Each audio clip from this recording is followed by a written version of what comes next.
sarò la prima dell'Istituto Oncologico a essere vaccinata. Giuseppina Bonavina, la direttrice sanitaria dello IOV, sarà tra i primi domenica 27 dicembre a vaccinarsi contro il Covid. Le dosi del vaccino Pfizer destinate all'Istituto Oncologico Veneto sono 20 e saranno somministrate ai primi 20 volontari dipendenti nelle sedi di Padova e Castelfranco. Il fatto di ricorrere a un'immunizzazione con i vaccini risparmia ogni anno 2,5 milioni di vite, quindi credo che sia fondamentale aderire a queste campagne. Tutti noi, per un impegno etico, dobbiamo aderire alla campagna vaccinale ed è un nostro compito fondamentale incoraggiare tutti all'adesione. Vaccinarsi è fondamentale per raggiungere l'immunità di gregge e debellare il virus, dice Giuseppina Bonavina, così come è importante in questo periodo continuare ad osservare le misure di sicurezza,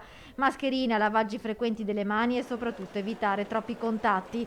In questo periodo lo IOV ha ulteriormente incrementato le prestazioni da remoto, raggiungendo grazie alla telemedicina 600 pazienti al mese. Le attività dell'Istituto Oncologico continuano e non si fermano nemmeno durante il periodo natalizio. In questa seconda ondata si sono contagiati 35 operatori della sede di Padova e 10 della sede di Castelfranco.